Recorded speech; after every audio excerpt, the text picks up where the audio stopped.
Every year, tens of millions of people die from diseases we understand, that we can prevent, and that we still face with the same misinformation we've had for decades.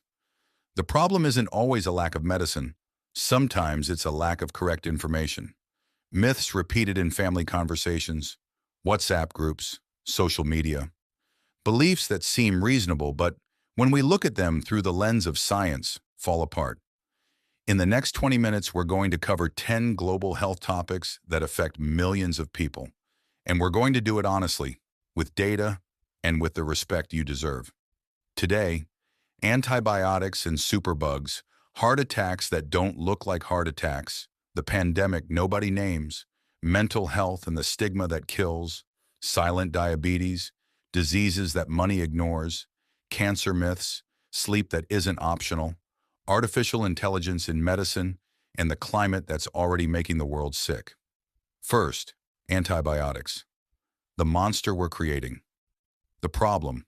In 2023, over 1.2 million people died directly from infections caused by bacteria resistant to all available antibiotics. By 2050, projections suggest 10 million deaths per year, more than cancer. A routine appendix surgery could become fatal. A dental infection, a real threat, not in the future, in 2 decades. Every time you take an antibiotic for a virus, like a cold or the flu, you're not curing anything. Antibiotics don't work on viruses, but they do something. They expose the bacteria in your body to that antibiotic. The most resistant bacteria survive. They reproduce. They spread. This is called antimicrobial resistance, and the World Health Organization considers it one of the 10 greatest threats to global health in the 21st century. What you can do. 3 rules. Never take antibiotics without a medical prescription. If prescribed, complete the full course even when you feel better. And never keep leftover antibiotics for next time. Every unnecessary dose feeds the monster. Second, the heart attack you won't recognize. The chest pain myth. The heart attack we all know from movies. A man crushing chest pain, hand to the heart, falls to the floor. That's the male heart attack, and for decades, it's what centered all cardiovascular research. The problem is that women have heart attacks differently, and nobody tells them. Female symptoms. In women, a heart attack can present as nausea without apparent cause, extreme fatigue that doesn't improve with rest, pain in the jaw, neck, or back, a feeling of pressure in the abdomen, sudden cold sweat, symptoms confused with anxiety, indigestion, or exhaustion. The result, women wait longer before seeking help. And in a heart attack, minutes cost heart muscle and lives. The data: cardiovascular diseases are the #1 cause of death in the world for both men and women. Yet women are 50% more likely to receive an incorrect diagnosis in the emergency room after a heart attack. The reason? Atypical symptoms that medicine didn't study sufficiently for decades. Warning signs: learn these signs. Share them. At any combination of chest pain, shortness of breath at rest, pain radiating to the arm or jaw, nausea and cold sweating, emergency room immediately. Don't wait, don't drive. Call emergency services. Third, the silent pandemic, antimicrobial resistance. We already talked about antibiotics from an individual perspective. Now we need to talk about the global systemic problem, because antimicrobial resistance isn't just a question of personal habits. It's a crisis of global governance, industry, and priorities. The market failure developing a new antibiotic costs between $1 and $2 billion. And if it works well, doctors reserve it for extreme cases, which means it sells little. Profitability is minimal. That's why pharmaceutical companies have almost completely abandoned new antibiotic development in the last 2 decades. The market has failed on one of the most urgent public health problems of the century, and we need new incentive models, public research, and international cooperation to solve it. The role of livestock. 70% of all antibiotics produced worldwide are used in farm animals, not to treat infections, to accelerate growth and prevent disease in crowded conditions. Those resistant bacteria enter the food chain, and from the food chain to us. Fourth, depression. The disease stigma makes invisible. What depression really is. Depression is not sadness. It's not weakness of character. It's not lack of willpower. It's a neurobiological disease with measurable changes in brain structure, in limbic system activity, in levels of serotonin, dopamine, and norepinephrine. When we tell someone with depression to cheer up, it's like telling someone with diabetes to produce more insulin. The mechanism is not under voluntary control. The weight of stigma. The stigma around mental health kills, not metaphorically, literally. When someone doesn't seek help because they don't want to seem crazy or don't want people to think they're weak, the disease progresses. Suicide is the second leading cause of death in people aged 15 to 29 worldwide. Over 280 million people have depression today. 75% of them in low and middle income countries receive no treatment, not for lack of options, for lack of access and because of stigma. What you can do if someone in your life is going through this: listen without judging. Don't give unsolicited advice. Don't minimize. Ask how you can help and support them in finding professional support. And if it's you, asking for help is the most important act of courage you can take. Fifth, type 2 diabetes, years of ignored signals. The silent process. Type 2 diabetes doesn't appear overnight. There's a process that can last years, even decades, called prediabetes, where insulin no longer functions normally, but the symptoms are so mild we ignore them. Constant thirst. Fatigue that doesn't improve with sleep. Frequent urination. Occasional blurry vision. Wounds that take longer than normal to heal. Tingling in hands and feet. Signals we attribute to being stressed or not sleeping well. The overweight myth. Type 2 diabetes isn't only for people who are overweight. Sedentary lifestyle, chronic stress, lack of sleep, systemic inflammation, and genetic predisposition are equally determining factors. Slim, active people also develop type 2 diabetes. The numbers and the action. 422 million people have diabetes. By 2045, that will be 700 million. And prevention is possible. A fasting glucose test and glycated hemoglobin are enough to detect it years before it causes irreversible damage. When was your last checkup? Sixth, the diseases money ignores. What are neglected tropical diseases? Dengue affects 400 million people per year. Chagas disease affects 6 million in the Americas alone. Visceral leishmaniasis kills more than any parasitic disease except malaria. Schistosomiasis affects 250 million people. You probably hadn't heard some of these names, and that's not a coincidence. The market failure research investment in these diseases represents less than 1% of global pharmaceutical spending. Not because the science isn't possible, because the sick are poor. They have no purchasing power. They're not a profitable market. Science doesn't follow human need. It follows money.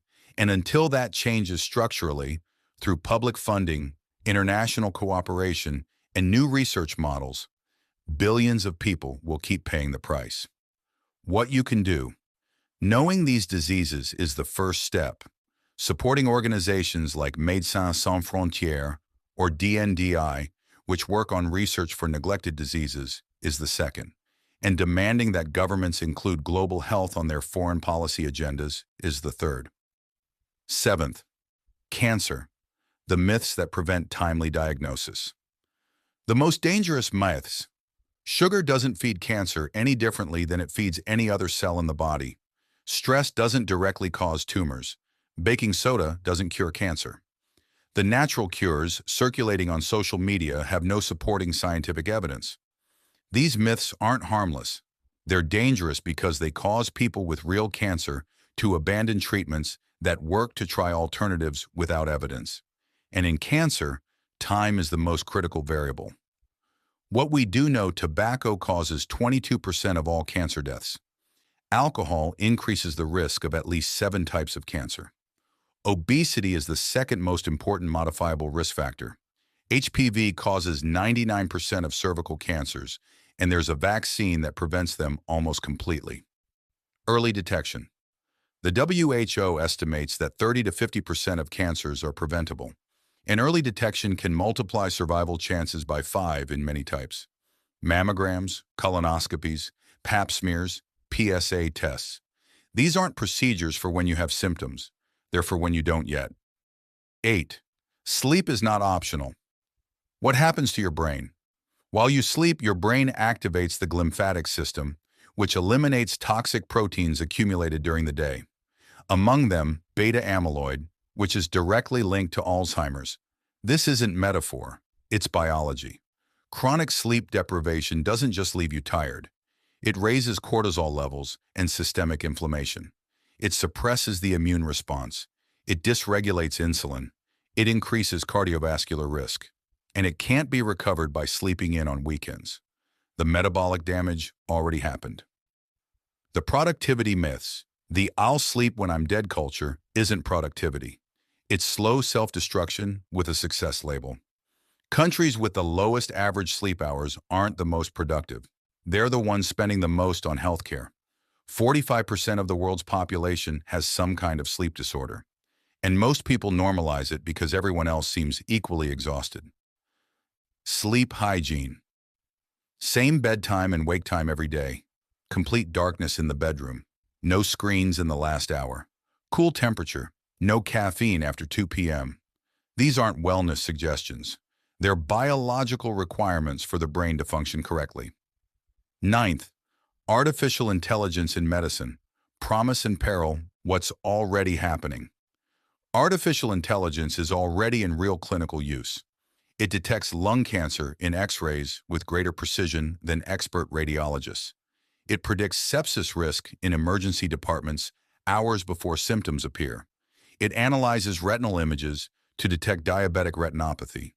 It identifies arrhythmias in electrocardiograms in seconds. The potential to save lives is extraordinary, but there's a trap almost nobody mentions. The bias problem.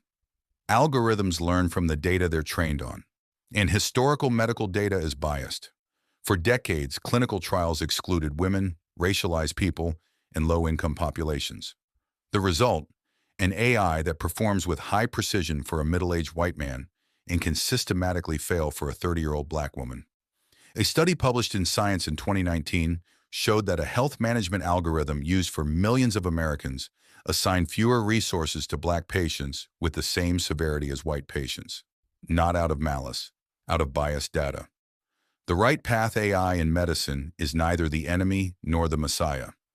It's an extraordinarily powerful tool that needs diverse data, rigorous medical oversight, and solid ethical frameworks. The future of medicine includes AI. The question is whether we build it well.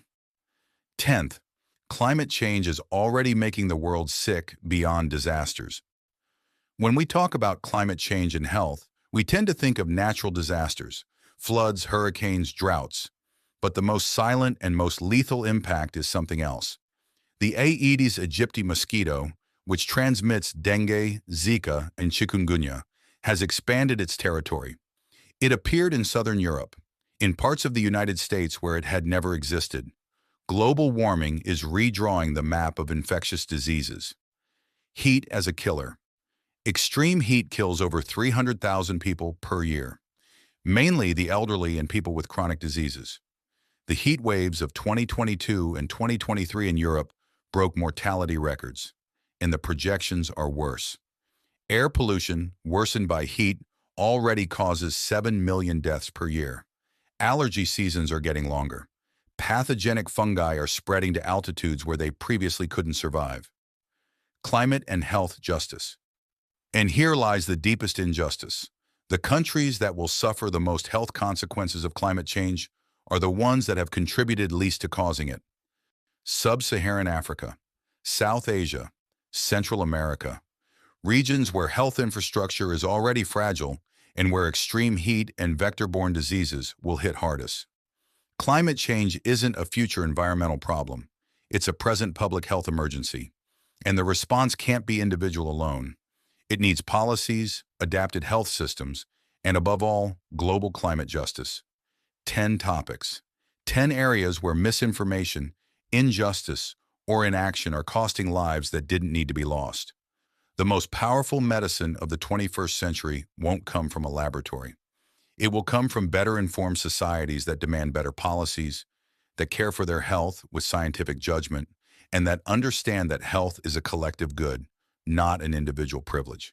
If this video made you think, share it. If you have questions about any of these topics, leave them in the comments. Every question you leave is a topic for the next video. And if you want to keep receiving health content with rigor and no filters, subscribe.